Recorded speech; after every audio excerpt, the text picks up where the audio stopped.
Hello, everyone, and welcome to our episode of Matt's Markets on the Move. My name is Laura Russo. I am with the co-hosts here, and I have the pleasure of being with Matt Peck, who is one of our fearless leaders.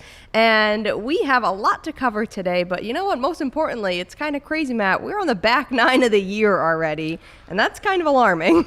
It really hit me in June where I was just like, oh yeah, June, or someone was talking about retiring at the end of the year, and it was like, oh, it's 6 months away, and suddenly 2026 is more than halfway over. I know it shook me a little bit. I'm a little bit. I've adjusted, to the fact that time or this year is halfway through, but when it first hits you, it's a little striking that we're in July. Yeah. But it's a happy 250th birthday to America. Big time for us. What did you do for the 4th? Whoa, we had a lot of fun. We did fireworks. We went to the beach. We went to the pool. We were outside. So we enjoyed it quite a bit. I ate a lot of hamburgers, hot dogs, all the good stuff. How about yourself? We were down the Cape, and it was fantastic, and really experienced everything about July 4th in the sense of, fireworks, cookout, and 4-hour traffic. Oh yeah, getting across the bridge. Absolutely. So I really had the full. A lot of trucks flipping lately for some reason. And there was like a car chase or some type of police chase as well. I mean, makes sense to go right through the traffic on the bridge is the fastest getaway. That's exactly what I mean. So I really had the full thing of the full spectrum of what Cape Cod and our great area can offer on 250. Love it. That can't get more American than that. Yeah, honestly. happy 4th. So Matt, I want to ask you more. A fun question too is what's something you've been really enjoying this past quarter or this past year? What's something that you've taken out so far that's been a good thing? Oh, well, market-wise, or no, I know that's where your mind goes. Okay. So on a personal level, I've had a lot of fun coaching my 12-year-old at baseball. He's not heading to the MLB or anything along those lines, but 12-year-old baseball is wonderful because they're still kids. But it's still competitive, and so it's still a good game to watch. It's a fast game, good pitching, good fielding, just good fundamentals. But they're still kids, right? And so they're still running around with like silly, hats on for rally hats and different things like that. So I had a lot of fun just hopefully making my son's his last year, in baseball, or when it comes to this, the little league.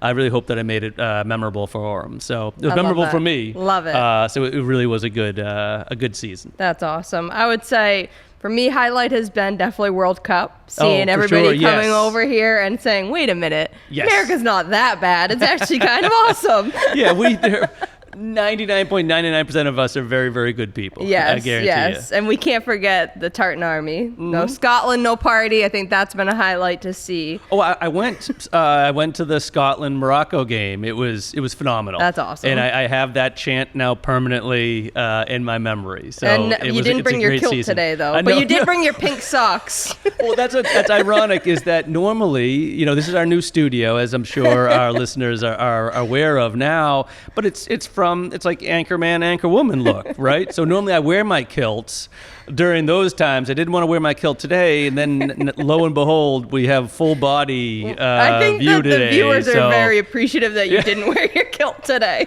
But I'm going to need to, but we're adjusting now, so the pink socks are part of that adjustment period. Yes, he's got the pink socks. I've got the 8-month pregnancy bump, so we're looking our best for you guys today. Really keeping it real today. Well, let's jump in. We have a lot to cover. So, Matt, I think the best place for us to start, let's jump into the markets a bit. Let's see. How's everything been? No, absolutely. And I love the idea of taking a look at the markets and then taking a look at how the economy is doing, how the consumer is doing, how the federal government is doing, and then, of course, how our clients are doing with their questions, right? So speaking of which on the market, let's take a look at year to date. Now it's been 6 months. We can really take a look. Trends play themselves out. And what you'll see is that for the second year in a row, at least halfway through, you have emerging market or EM equity leading the way. And at first you might think maybe that's somewhat counterintuitive of like, oh wait, I thought our economy is the best economy and America generally leads the way when it comes to large cap. But the EM story is an AI story. Yeah. And you're going to see that AI thread. We're really going to spend some time throughout. But we're living in AI's world, right? Meaning that you cannot avoid the conversation. The impact on the economy, on the world, on geopolitics. I mean, it goes on and on and on. It's embedded. Oh my gosh. Yeah. And so we're going to hear more and more about it, right?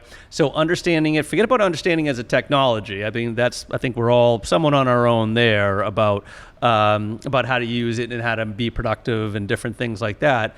But seeing it, you're going to see it everywhere in the stock market, and we're going to talk a lot about that today. And here's just a perfect example of AI showing itself, because emerging markets have done well primarily because of Korea and the memory the memory conductors or the memory chips, and so they've been growing like wildfire because we're building all of those data centers. All those data centers need those chips. You'll also see small cap came in second so far, at least.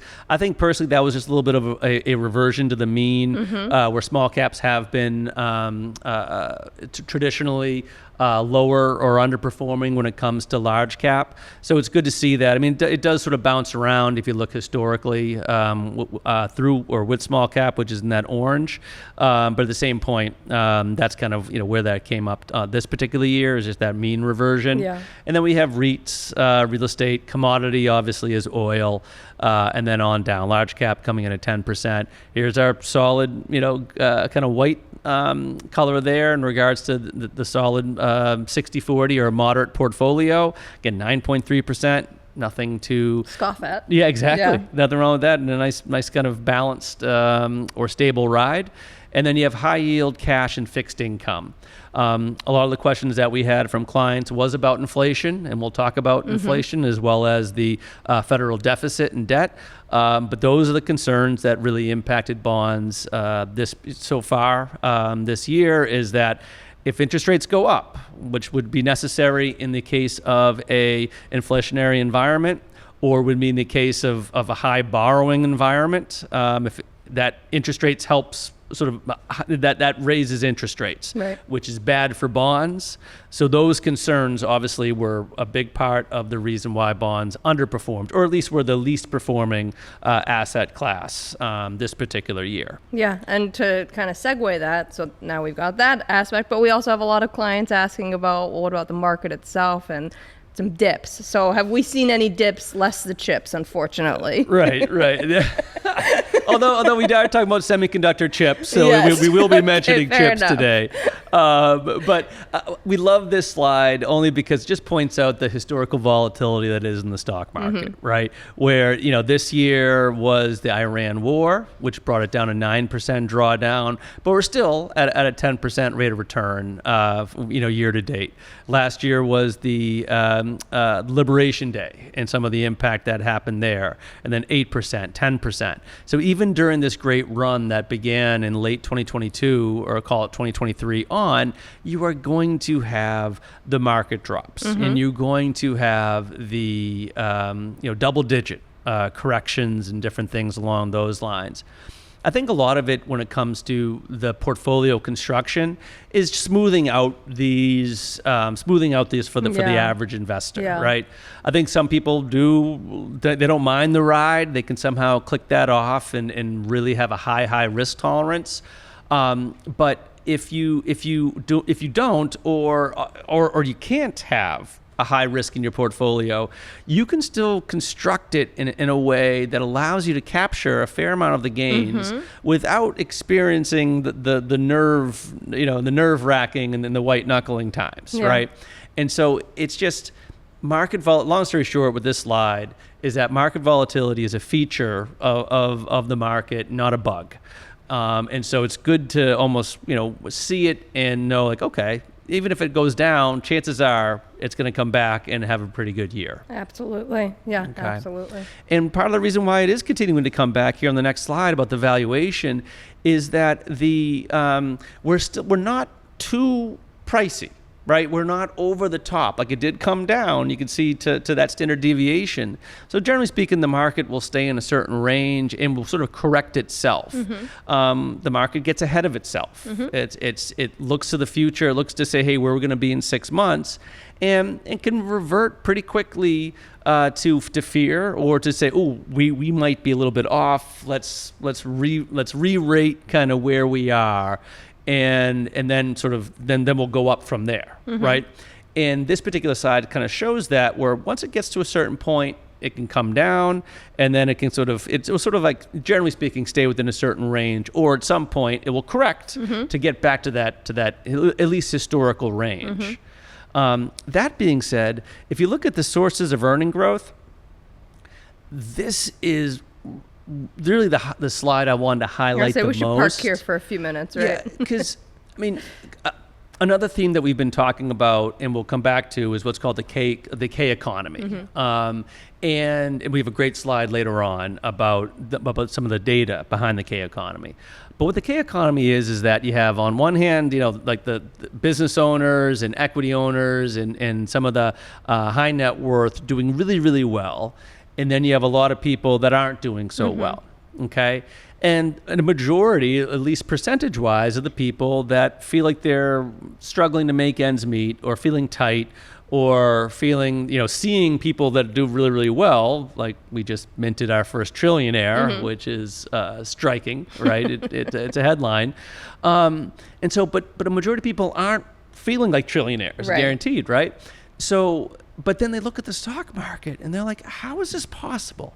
How is the market doing so well when so many people like myself, or people that I know, and friends and family and people that I talk to, when they're kind of struggling to make ends meet, or at least feel tight, how can the market continuing to roar?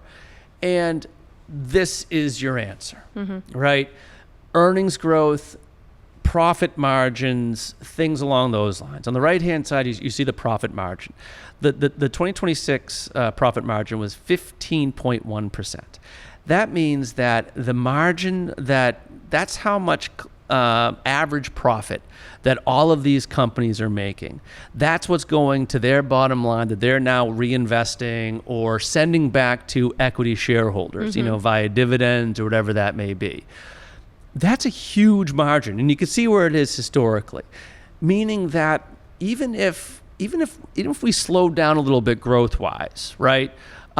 They have so much room where they're still going to make money. Right? Maybe that 15% goes to only 10% growth. 10% margin growth. That's still historically better than it's been since, 2008. Yeah. Right?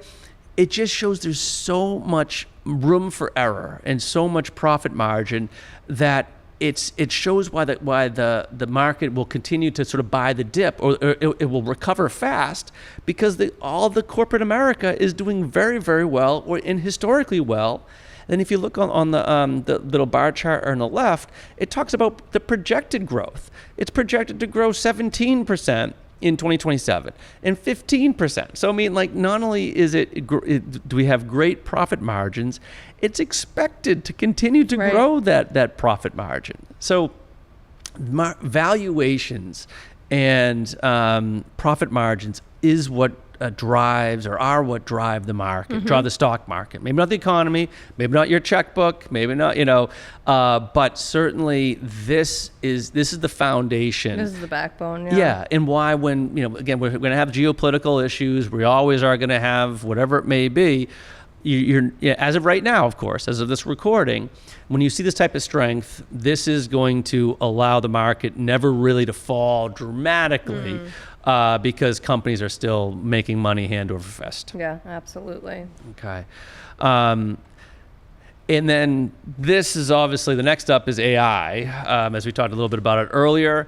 But we also wanted to show why AI is continuing to do this, or why it's not just tech and software and different things along those lines. Because obviously companies in general are making money, but it's good to know where AI companies are making money. Yeah, and I think a lot of what we hear is people say AI and then kind of just drop it as a blanket statement, but they don't talk about now the components of it. And we were talking a little bit about this earlier, is that AI gave us that big boom, that big push. But now we're starting to see it trickle down, and now we're starting to see maybe a little bit of shift of where some of that growth from AI is coming from. So maybe you could dig into it for us a little bit for our listeners. Yeah, and let me kind of give an idea of here what's at the bottom of everyone's list here. They talk about hyperscalers, semiconductors, hardware, power, and software. Okay, hyperscalers are the Metas of the world, the Googles, Amazons,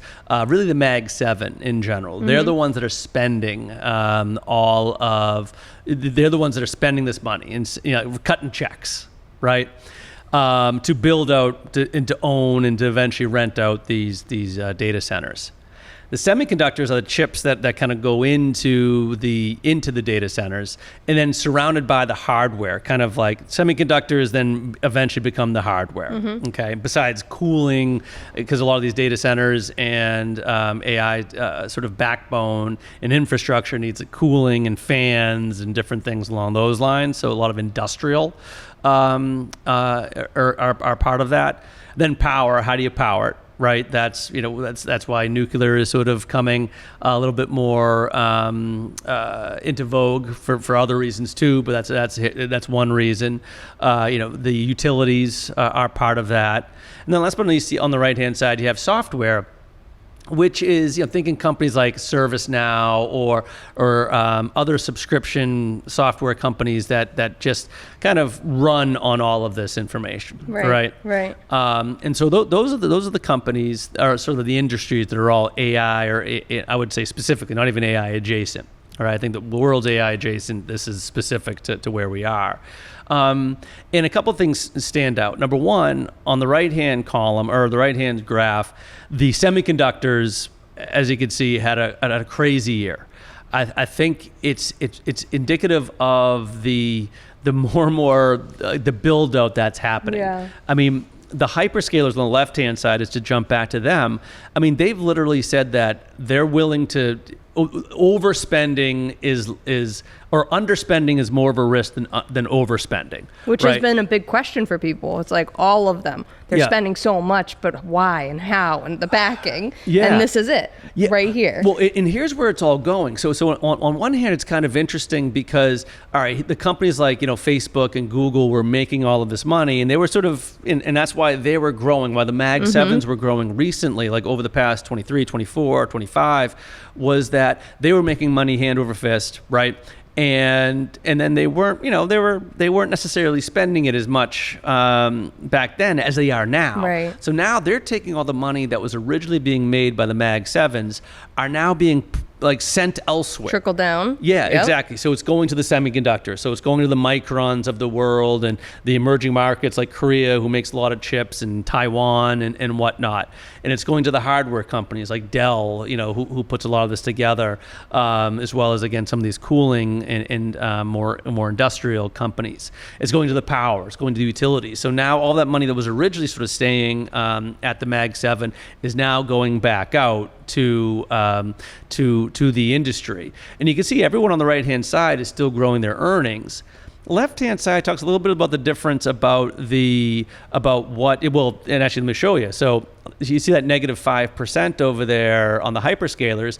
That's because they're actually not necessarily, their performance hasn't been that good because people are like, they're not. This is the questioning of the spending. spending. They're spending, exactly. Yes. That's exactly what it is. Like you're spending recklessly now, but they just say, hey, we have to win this race, or we have to be the AI chatbot, on record. And also, interestingly enough, on the right-hand side, you'll see in that same, on the left graph, you'll see software.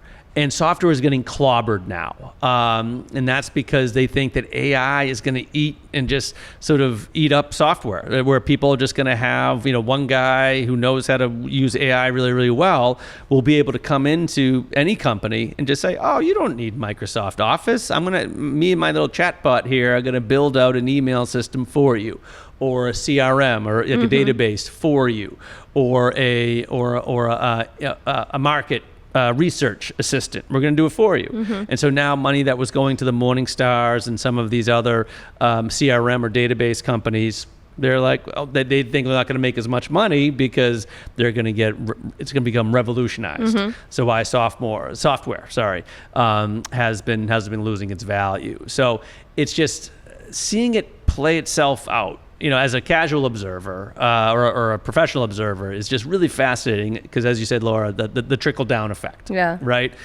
And on the next slide, we talk about how the capabilities of it, and we're still probably in that's the hard part. Like, but when does it come to the end? Is it a NASDAQ boom? Like, no one really knows. But two things that this slide shows. Number one, on the left-hand side, it shows how AI is getting better and better and better in regards to how the length of time the AI agents can complete certain tasks, right? So obviously, the models are getting smarter and smarter. And then also, it's not ubiquitous in regards to in companies themselves. Productivity has yet to truly catch up with this life-changing, world-changing technology. Right-hand side mentions the businesses using AI in any business function. And you can see, information, you can see some early adopters there, 38%. But you see in total, only 21% as of June 2026 of firms are using AI applications. Which is mind-blowing. Mind-blowing. So four-fifths of the businesses that answered this survey are not using it.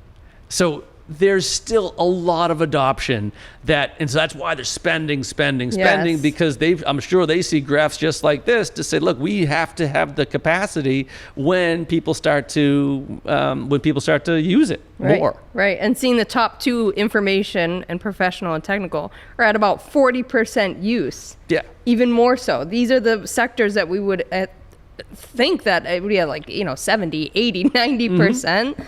And there's just still so much more room for adoption of AI into everything, basically. And that's why, again, I just think we're still early on. And I think we're still, obviously there's going to be dips in the road. There's going to be this, there's going to be that. But this really hits it home in regards to where we are, in the adoption. Next slide. I wanted to jump back a little bit to the Mag 7. People asked about sort of equal weighted stocks and whatnot. I mean, this is why some of the equal weighted have done a little bit better. Let me back up. Equal weighted is that you can buy the S&P 500 as one example, either as it stands with certain companies having the weight represented. Like, for example, Nvidia is probably 20%. I'm generalizing here. Nvidia is a very large percentage of the S&P 500. So your portfolio, your VOOs or your S&P 500 funds are going to move pretty dramatically based on the Nvidias of the world who have a large capitalization. Equal weighted ETFs just say, you know what? Nope. Everyone that's in the S&P 500 gets equal weighting, so 2% per or whatever that may be. And currently, that if you look at 2026, right on the right-hand side. Currently, that's a very good idea because a lot of Mag 7s have been underperforming due to all that spending, like we just mentioned. So if someone ends up shifting into an equal weight, they would do pretty well in the years of 2026. But most years are not like this type of year in regards to the leaders now either just or reversing or pausing. Or put another way, there's always leaders kind of emerging, moving down, moving up, and whatnot. And if you do equal weight, then you're not really catching that. You're getting everyone at the same exact weight, same exact percentage as you go. Right. You want that dynamic, you want that dynamism in your holding because you want to capture the winners as they grow and kind of get rid of the losers or at least lower your percentage of the losers. Check out this slide. I love this slide, Laura. This gives you an idea of what the top 10 companies were in the S&P from 85, 95, 05, so forth and so on. If you look at 85, and those companies, like they're not anyone in the top 10 are now where they are right now. So you're saying I should sell my Kodak stock, yes, right? Yes, correct. I think, Kodak, number Should I 2 get rid of right Royal there, Dutch too? right around 80. Yeah, those are the two you might want to lower your percentage in, as we go. I mean, I have to sign off early today to fix some things. Yeah, because it's amazing. Yeah, right. It's like, can we cut this now? She's got to run. Can we pause? And so it's just like this is the dynamic nature of the S&P 500, right? Where you go, like it just moves up and down. Like this year, I mean, obviously Eli Lilly with some of the weight loss drugs, is jumping up, right? Micron, which is again one of the semiconductors and the memory units, it jumped up, right? And then other guys are moving up and moving down, right? And equal weighted's good. But it takes out this type of movement, which is why we love the index style. Well, that's the whole point of it. Is the competitiveness, right? Absolutely, exactly. Yes, exactly. Because to the winners, you want to have more of the winners, and you want to have less of the losers. Exactly. Right. So yeah, that's the biggest reason why we, generally speaking, lean away from the equal weighted funds for funds like that, or just your standard index funds. Right. And a little side note too, Matt, that we were talking about earlier is, there's just such a big push right now for people who are saying, well, should I just go into a simple S&P index and set it and forget it? And what we talked about is, it's good to have that exposure, but having that professional management is just another layer to it, where you actually have people like, we have a whole team, a sophisticated team built out that is looking at every single portion. Yes, we do have exposure to the S&P, but that's not our only piece to it. It's not a set and forget deal. Well, and it goes back to the Skittles chart, right? Where if you don't have representation in EM, emerging market, then you're missing out on those types of runs, or small cap, or wherever it might be. No, I couldn't agree more. And it's amazing what you can do with a well-constructed portfolio to, sort of cut off the tails, make it a little bit less, a little bit less volatile, but still getting decent rates of return or comparative rates of return, right? But with less of a roller coaster ride. Exactly. Yeah. And so I think we've done a good job covering the markets. Let's focus a little more and shift on the economy now. Absolutely. So now let's talk about that, right? What we're looking right now is at the components of GDP growth, as well as some of the recent numbers. According to the Atlanta Fed now, they're anticipating about 1.2% growth for last quarter, which is down from Q1, but a little bit higher than fourth quarter. Not as good as 2025. A lot of the tax cuts were worked into that. So we do expect there to be a slowing on GDP. Mainly because a lot of the stimulant and kind of I wouldn't call pro market, but pro economy moves have happened, right? The OBBA was passed last year, so all the R&D and some of the capital depreciation and all the goodies that were in that bill, they're already here, and they're not coming again, right? Or at least in the foreseeable future. And all the personal tax cuts, right? We're factored into there. A lot of people were happy this tax season. Yeah, absolutely. It was like I saw a number like 18% increase in people's Fed tax refunds. So that's kind of behind us, and so that's why I think a lot of the good numbers you saw in 2025 aren't going to be for 2026 and going forward. But still growing at 1.5%, 2%, anywhere in that range. You can see, for example, like average real GDP for the past 25 years has been 2.2%. I mean, if we're in that 1.5% to 2.5% range, that's fantastic. Yeah. That's just stay in that range. We're a massive company, a massive economy, and that's okay. And that's the other point too. It goes back to the fear of recessions. It's like that's not going negative consistently, right? Obviously, there was a negative quarter way back when Jan of 2025, but you can see there's a lot of movements, happening in that one. But usually you're going to see this type of 2.1% where everything kind of adds up together: government spending, consumption, fixed investment. So it's slow but sure. really, in a word, is what's happening with our overall economy, as is the global economy. I mean, if you look here on our kind of heat map, 2026, you can kind of come all the way down. France is having a little issue, little red here. I think in that's May. because they're probably just focusing mostly on their football team, but they'll that come could around. Sometimes we'll call it the Mbappe effect. If I pronounced that properly, I'm sure I didn't. But that's about it. Yeah, that's the only thing I can put my finger on there. That's the only explanation, honestly. And but in general, you see that just doing really well, or not glaring, right? I love the glaring issues, because that usually means that the economy is in tough shape. But it's just, like, so here's 2020. Look at that red, right? Just across the board. 08, look at that red, right? And you're not seeing those types of indicators in globally as we speak.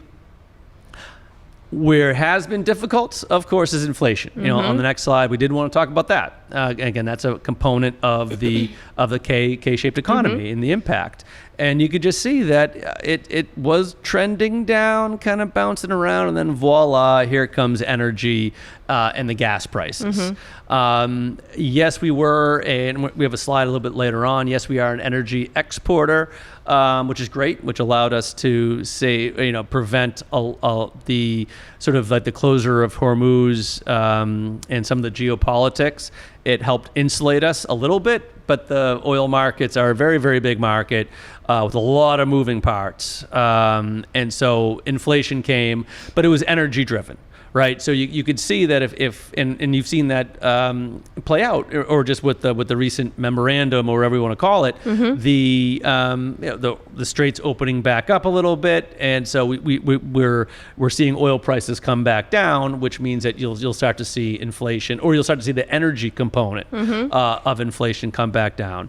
That being said, it's still, you see 4.2%. That's a very high number, especially when it was going down. At that point.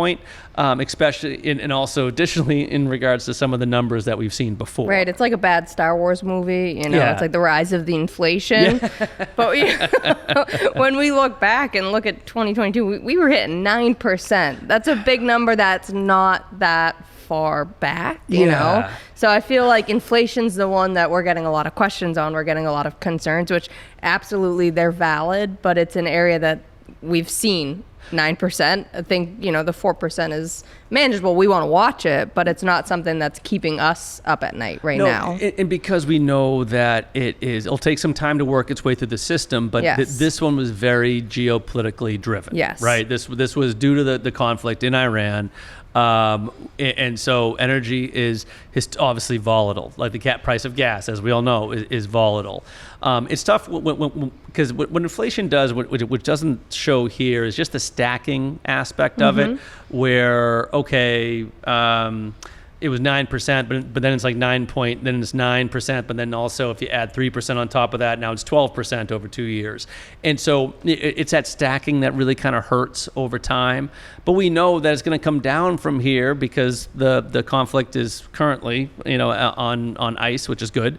And oil prices, the fertilizer and everything should start flowing again, which means that inflation is going to come down. It'll be tough because it was stacked on top of a 4.2. But we do see the price rises slowing down a little bit going forward. Hurts now because on this next one, in regards to the labor market, it hurts now because as of May, our wage growth here in blue, it says May 2026, our wage growth in blue was only 3.6%. So if inflation's, I'm just going to round up and round down here, if inflation's at 4%, but your wages are only growing at 3%, you're going to feel the pinch. Feels tight, right? Suddenly, you no longer can afford it. Because it's interesting if you go back, because you mentioned the 9%ers and some of the past ones. Over time, our wages actually kept pace, right? It's tough to realize that because we're like, wait, those wage increases, I earned those wage increases. It's like, well, they're a factor of many things, right?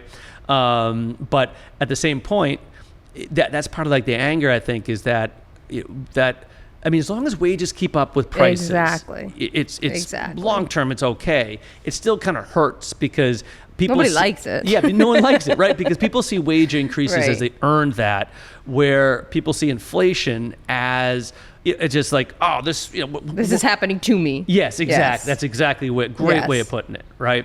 And it's been, in general, it's been okay, but it's months like this that hurt, and we do think that wage growth should stay about that, and inflation should come down, but these are just all part of the reasons why there's unhappiness. I think we have a slide here. I think it's the next one. Perfect. Yeah, look at that. See, we're like so we well planned prepared. Yeah, exactly. This is the consumer confidence, and the Michigan survey, and it just shows how low people are feeling about things. Yeah. And for all those reasons that we just mentioned, you can't blame them as to why they feel as bummed out as they do. Exactly. For those types of reasons. Interesting enough, I was say interesting enough, let me show you this one. And then this is, all of that has been coming together in what's called the K-shaped economy, right? And that's the feeling that a lot of people aren't doing well. Some people like my stock market's going so high, but I'm not feeling it. I'm not feeling good, right? For everything we just mentioned, inflation, wage growth, yada, yada, yada. Okay. Here it is in actual data, right? In the sense of, on the left-hand side, you have labor compensation and corporate profits. So over time, since the 70s, which was kind of like the heyday of unions and sort of the strength of labor and the ability to demand higher wages, right?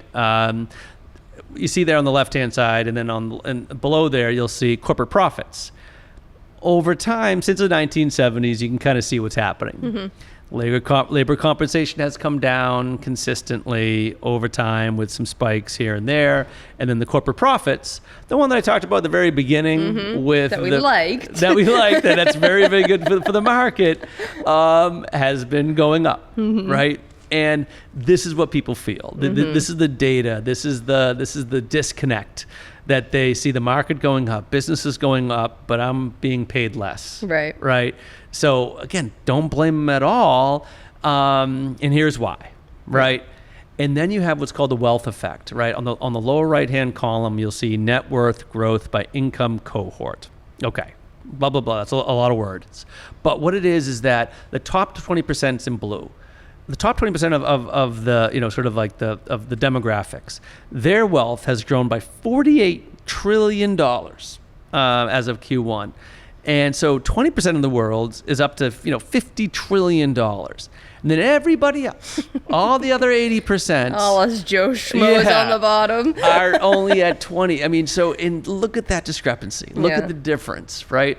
And so the top 20 is like, hey, I'm feeling great. What are you talking about? But the bottom, not so much. I mean, they've done okay.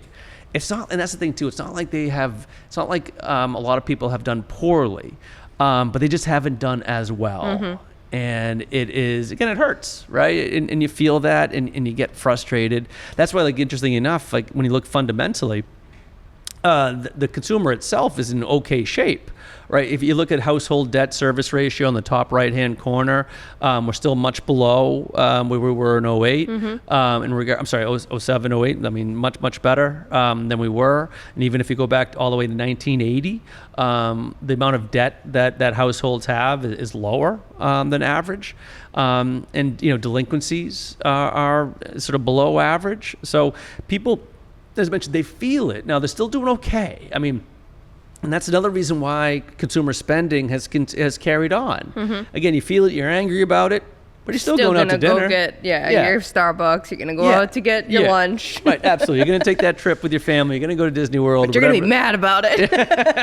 You're going to talk about it with your buddies. Be like, guess how much Disney that cost. Disney pretzel cost me $20 as you pass the $20 bill.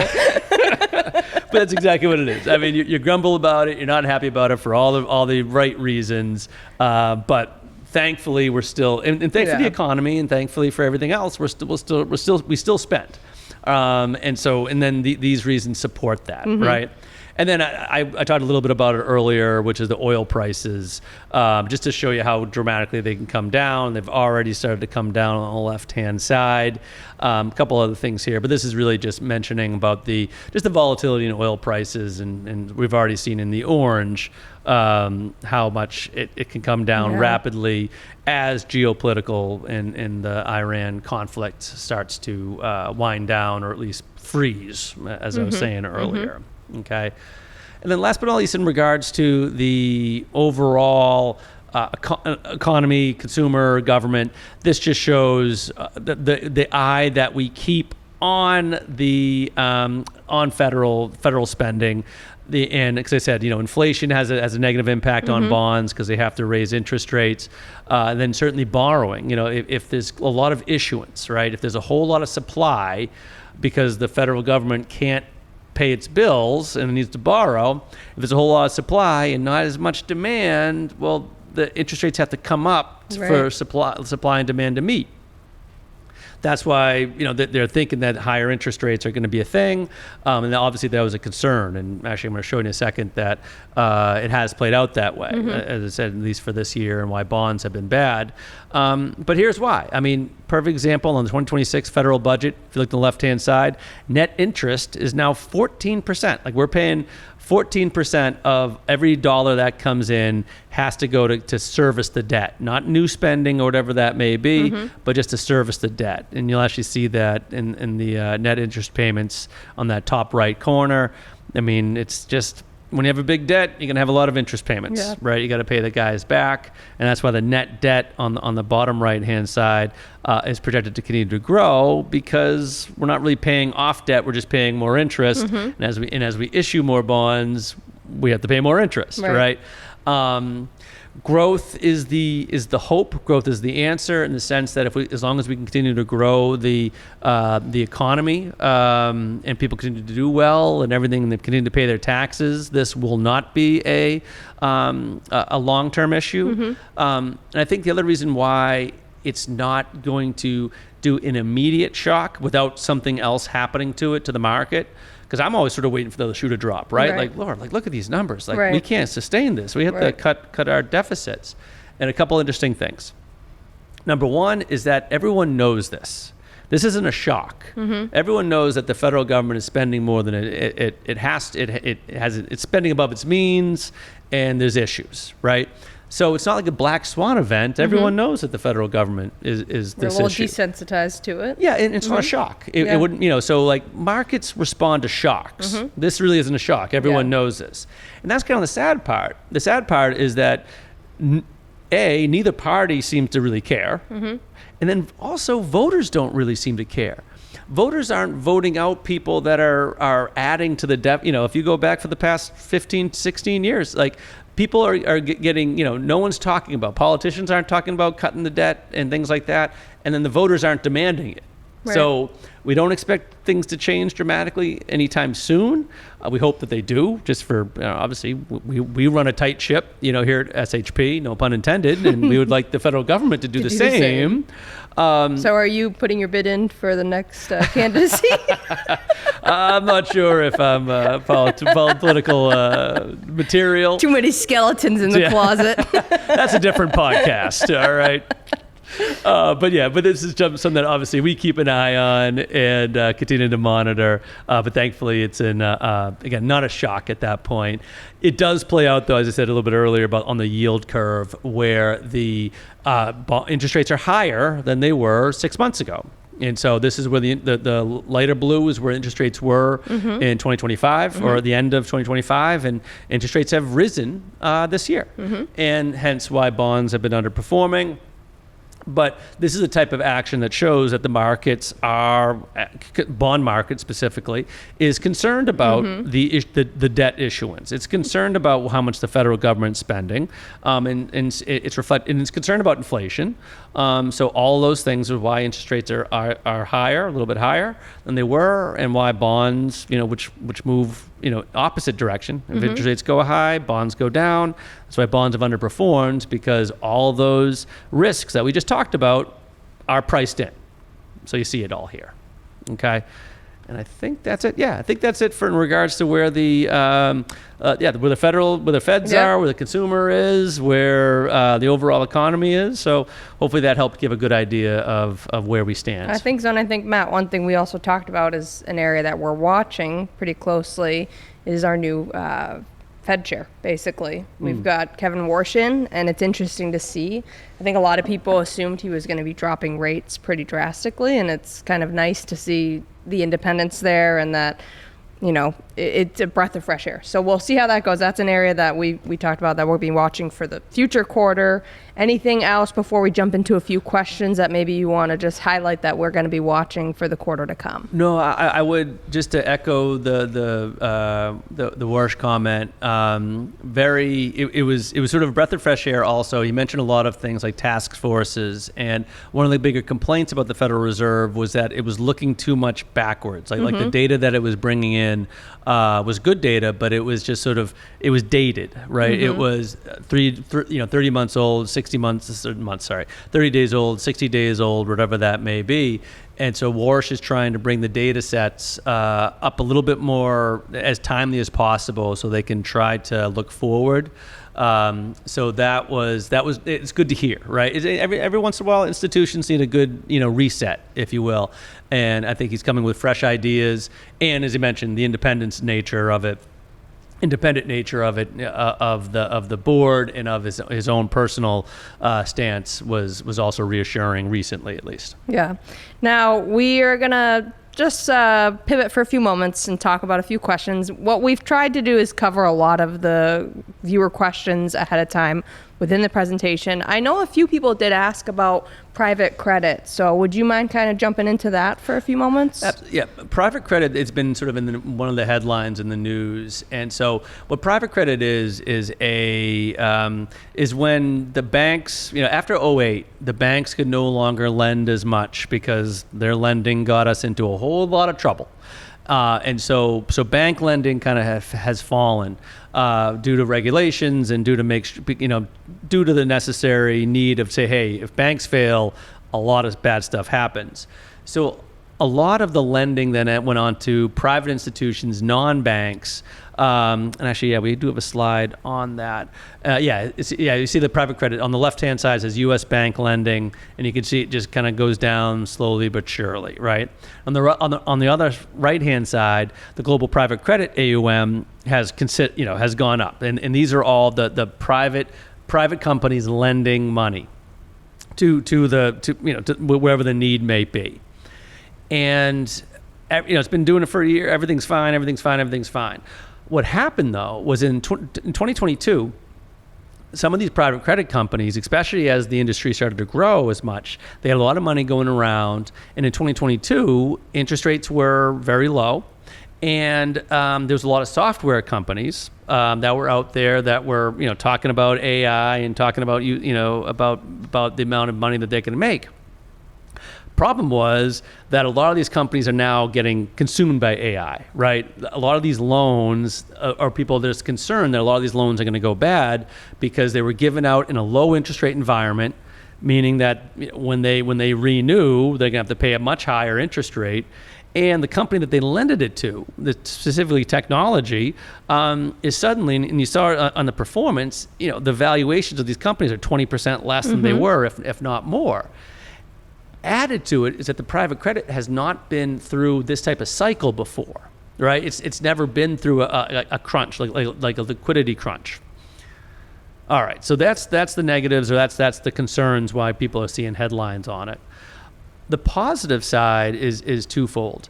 Number one is that if you look across the board, right, and so I'm doing credit rating and default rates, it's on the credit market dynamics. If you look at overall high yield, when it comes to defaults, the current range is a lot lower, or as low it has been in the past, right? Meaning that defaults in different things across the board have not been higher than average. So yes, there's a lot of concerns, but it's like, wait a second, fundamentally it's okay. There's definitely some issues and some pockets that are pretty bad, but overall, we're not seeing a lot of defaults, right? And as I said, the economy's doing okay, and there's different things there. And then secondly, it's all about manager selection. There are people that have been through this before, that have done private credit for a long period of time. And so when you invest in private credit, a lot of it, you want to make sure, and it goes back to just the help of an advisor, is working with an advisor that has a good process and a good team to scrutinize these deals, or to scrutinize the people in the place, because you want to find out, okay, do they have a low technology or low specific software holding? Is it lower than the average? Manager selection is so crucial in these types of environments, especially in the private space. And then last but not least on private credit, the beauty of the fact that it's private companies and not banks is that if there is issues, if there's going to be more pain to be felt, it's not systemic. It's not something that's going to spread into some investors might take some haircuts, but not banks, which then would have this cascading effect. So that's a quick little primer on the headlines on private credit. Awesome. Now, just a couple rapid fire. Again, we covered a lot of this as far as questions in our conversation already, but another one that popped up was just question mark 2026 recession, 2027 recession, excuse me. What do you think? I think we're okay. I think chances are low as of right now, based on corporate profits, based on inflation coming down. Outside of a black swan event, I think we're okay going into 2027. Yep. And another hot one. What do you think is going to be the next big sector that we should be watching for growth? I think. What's your Skittle prediction? Right. I mean, growth. I think a reversion to mean is better than growth. I think I'd answer that one. Like, so for financials have been beaten down a little bit. Healthcare is consistently, like general healthcare, not just specific drugs have done very, very well. But healthcare is a sector that is sort of underperformed, right? So in general, you look for the underperforming type of areas. When it comes to general speaking, it's like it's very difficult to predict because no one really knows the impact of AI as it becomes more widespread, as businesses adopt it and make it part of their processes. It's just so exciting, but it's also extremely unpredictable. Yeah. Last one I'll hit you with is, are state, municipal, foreign bonds still a solid, safe, practical investment tool? Yes, but I would also clarify that or quantify that based on the investor itself. Yes. You're after what's called after-tax yield, which means that munis are great if you are in a high income level, right? And so because munis are wonderful, because if you're in the state, then you're getting tax savings on the state level and you're getting tax savings on a federal level. But you might not need that tax savings, or there might be other things that you can do. And so we wouldn't want to pigeonhole someone into municipal bonds if they don't need to be strictly in that space. We want to diversify, right? But if they have a high tax bracket, then it's still a very valuable and solid place to look. Awesome. We did get a lot of, just kind of going off of that, a lot of questions that are very specific to the investor themselves. So as always, we do recommend talk to your financial advisor here at SHP, give them a call, make sure that, these questions, if we didn't quite cover it here, they don't go unanswered. You have a team behind you here. That's their job. That's their focus. So make sure that you're reaching out to your personal advisor. And if you don't have one, definitely reach out to us. We can help. That's all in a day's work for us. So Matt, any final words before we close out? The one thing I was going to say in spirit of the 250th anniversary and whatnot, another thing people had asked about was the K economy. Back to that. Has it happened historically? It has happened historically. This type of event, anytime there is a massive technological breakthrough of this magnitude, you're going to have winners and you're going to have losers. So this happened in the 1870s with railroads. It happened when there was a big shift in the globalization in the 80s, and it's happening again. And it's and we've made it through. Back to the 250th anniversary. We have been through a lot of whether it's technological changes or global changes or what have you. And we'll make it through this one, and we'll be better off for the next 250 years. Awesome. I know also we did have some concerns what's going to happen while I'm on maternity leave for the next one. That was my question. That was the big one. So we will have someone substituting. I'm sorry, they probably won't be as awesome as me. I'm just kidding. But I will be, if it makes you feel better, probably covered in baby spit up, and I will be very disheveled. So I'll see you guys at some point in the next year. That'd make an interesting podcast, right? Yeah, I could definitely bring the baby in if you like. Yeah, you managing a newborn while you try to record all this stuff. I might not even know my own name. So, well, we thank you guys for spending time with us. And as always, we'll see you on the next one.